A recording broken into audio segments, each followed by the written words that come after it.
Hello everyone, once again you all are most welcome. आज मैं आपसे अरबपति रतन जी टाटा के जीवन का एक किस्सा शेयर करना चाहूँगी जिसने मेरे जीवन के प्रति पूरी सोच को ही बदल दिया। ये मैंने कहीं पढ़ा था। जब एक टेलीफोन साक्षात्कार में भारतीय अरबपति रतन जी टाटा से रेडियो प्रस्तोता ने पूछा, सर आपको क्या याद है कि आपको जीवन में सबसे अधिक खुशी कब मिली? रतन जी टाटा ने कहा, मैं जीवन में खुशी के 4 चरणों से गुजरा हूँ और आखिरकार मुझे सच्चे सुख का अर्थ समझ में आया। पहला चरण धन और साधन संचय करना था, लेकिन इस स्तर पर मुझे वह सुख नहीं मिला जो मैं चाहता था। फिर कीमती सामान और वस्तुओं को इकट्ठा करने का दूसरा चरण आया, लेकिन मैंने महसूस किया कि इस चीज़ का असर भी अस्थायी होता है और कीमती चीज़ों की चमक ज़्यादा देर तक नहीं रहती। और फिर आया बड़ा प्रोजेक्ट मिलने का तीसरा चरण। वह तब था जब भारत और अफ्रीका में डीजल की आपूर्ति का 95% मेरे पास था।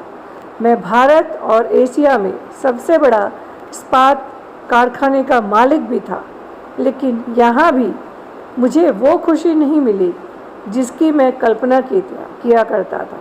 चौथा चरण वह समय था जब मेरे एक मित्र ने मुझे कुछ स्पेशल चाइल्ड को व्हील चेयर खरीदने के लिए कहा और उन्हें गिफ्ट देने के लिए कहा। लगभग 200 बच्चे थे। दोस्तों के कहने पर मैंने तुरंत व्हील चेयर खरीदवा ली, लेकिन दोस्त ने जिद की कि मैं उसके साथ जाऊं और व्हील चेयर अपने हाथ से बच्चों को भेंट करूं। मैं तैयार होकर उनके साथ चला गया। वहां मैंने सारे बच्चों को अपने हाथों से व्हील चेयर दी। मैंने इन बच्चों के चेहरे पर खुशी की अजीब सी चमक देखी। मैंने उन सभी को व्हील चेयर पर बैठे, घूमते और मस्ती करते देखा। यह ऐसा था जैसे कि वे किसी पिकनिक स्पॉट पर पहुंच गए हों जहां वे अपना उपहार जीतकर शेयर कर रहे हों। मुझे उस दिन अपने अंदर असली खुशी महसूस हुई। अब मैं वहां से वापस जाने को हुआ तो उन बच्चों में से एक ने मेरी टांग पकड़ ली। मैंने धीरे से अपने पैर छुड़ाने की कोशिश की, लेकिन बच्चे ने मुझे नहीं छोड़ा और उसने मेरे चेहरे को देखा और मेरे पैरों को और कस के पकड़ लिया। मैंने झुककर बच्चे से पूछा, क्या आपको और कुछ भी चाहिए? तब उस बच्चे ने मुझे जो जवाब दिया, उसने न केवल मुझे झकझोर दिया बल्कि जीवन के प्रति मेरे दृष्टिकोण को ही पूरी तरह बदल दिया। उस बच्चे ने कहा, मैं आपका चेहरा याद रखना चाहता हूँ ताकि जब मैं आपसे स्वर्ग में मिलूं तो मैं आपको पहचान सकूं और एक बार फिर से आपका धन्यवाद कह सकूं।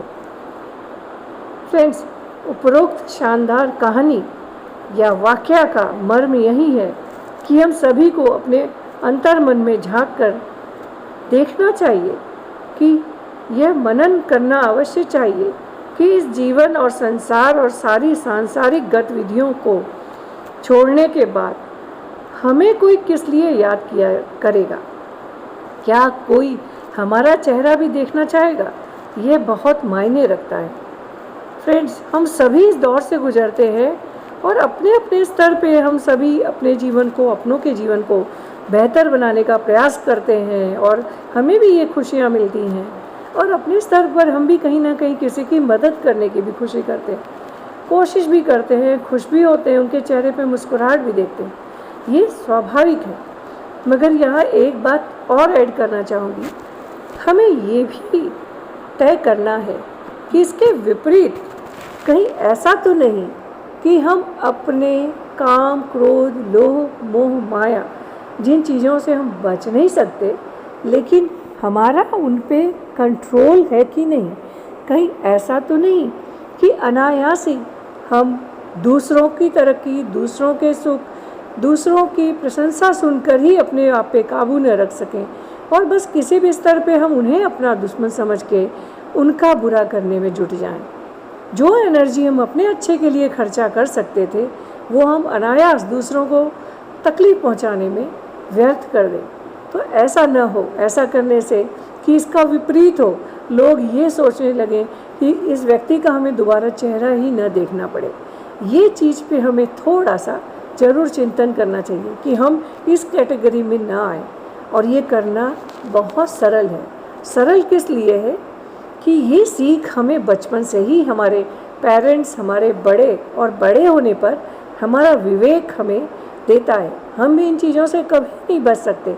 हम सबके अंदर कमाने की, आगे बढ़ने की, तरक्की करने की भावना भी होती है और कहीं ना कहीं कभी किसी पे किसी कारण, छोटे कारण पे कहीं ना कहीं हमें क्रोध भी आता है, लेकिन हम उस पर कंट्रोल कर सकते हैं अगर हमारी संगत सही हो और अगर हमें सही सीख दी गई है।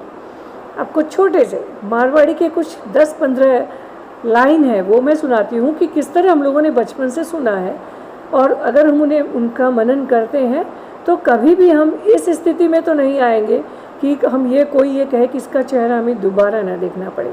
और वो लाइनें कुछ इस प्रकार हैं। चोखी संगत में उठनो बैठनो। दूसरा, काम सु काम राखनो। तीसरो, उड़तो तीर नहीं पकड़नो। चौथो, घणो लालच नहीं करनो। फिफ्थ, सोच समझ कर पग राखड़ो।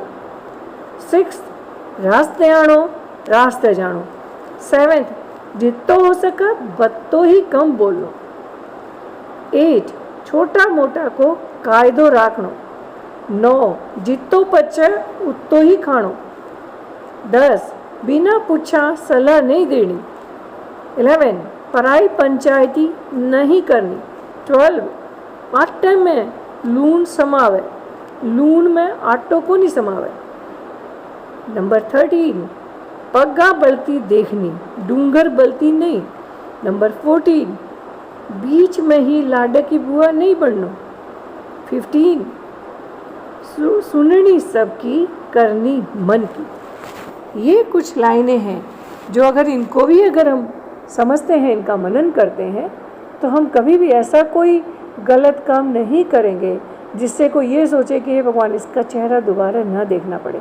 ऑन द कंट्ररी, अपनी ताकतों को, अपनी क्षमता को, अगर हमें कुछ गुण भी है तो हम उनसे प्रयास करेंगे कि लोगों का भला कर सकें। फ्रेंड्स, आप इस बारे में क्या सोचते हैं? रतन जी के इस वाक्य से क्या आपने भी कुछ सीखा? क्या हम सचमुच ऐसा कुछ कर पाते हैं कि लोग हमें याद रखें? इन सब चीज़ों को हम देखें और ऐसे बहुत छोटे छोटे काम, ज़रूरी नहीं हम इतना तो दान पुण्य कर ही नहीं सकते, मगर अपनी क्षमता के अनुसार कम से कम इतना तो ज़रूर करें कि हम जब सोएं तो एक बार ये ज़रूर सोचें, क्या आज हमने दिन भर में किसी के साथ कोई अन्याय तो नहीं किया?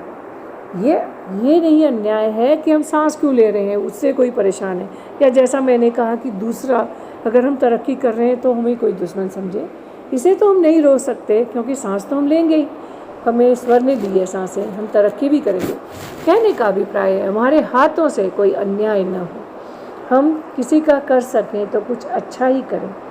और वाणी पे कंट्रोल होना बहुत ज़रूरी है। लोभ, क्रोध, मोह, माया, ये जो बोलते हैं, हमारा अपनी वाणी पे अंकुश है कि नहीं, क्रोध पे। अगर इतना कुछ हम करते हैं तो बहुत कठिन नहीं है कि हम इतने बहुत से लोग हमारे जीवन में हैं, और हम भी ऐसे बहुत से लोगों के लिए प्रेरणा हैं जो चाहते हैं कि हम उनसे बार बार मिलें, वो हमें देखें, और सचमुच रात को सोएं तो हमें लगेगा कि हाँ, है तो सही ऐसे लोग जो चाहेंगे कि हमारे मरने के बाद भी अगर हम कहीं उन्हें मिलें, जैसा कहा इस बच्चे ने, स्वर्ग में मैं चाहूँगा आपका चेहरा मिलूँ तो याद रखूँ, आपको धन्यवाद कह सकूँ। ऐसा कोई चेहरा है जो हमें याद रखेगा। बहुत बड़ी बात है, लेकिन करना बहुत कठिन भी नहीं है। फ्रेंड्स, जो कुछ भी सीखा है, पढ़ती हूँ, अच्छा लगता है, आप लोगों के साथ शेयर करती हूँ। आशा है आपको ये थॉट अच्छे लगे होंगे, और आपके इस बारे में क्या सोच है ज़रूर कमेंट बॉक्स में सुझाव भी दीजिएगा, और हम इस दिशा में क्या कर सकते हैं लोगों के लिए, हम कम आमदनी में भी क्या कर सकते हैं। जैसा अक्सर कहती हूँ, ह्यूमैनिटी इज़ मोस्ट इम्पॉर्टेंट, इस विषय में बोलती भी हूँ। और कुछ नहीं तो हम पेड़ पौधे ही लगाएं, चाहे जीव जंतुओं के लिए कुछ करें, कहीं किसी की पानी की ज़रूरत है तो वो करें। छोटे मोटे कार्यों से भी हम कहीं ना कहीं कुछ ना कुछ कर सकते हैं। तो इस दिशा में आप अपनी राय ज़रूर दीजिएगा। I hope you like my thought. सबको सावन महीने का अधिक मास चल रहा है, जिसमें भी हमें पुण्य करना चाहिए। अब तो सावन के और थोड़े से दिन रह गए हैं। सबको हार्दिक शुभकामनाएं। Stay safe. Thanks for watching this time. Thanks for listening.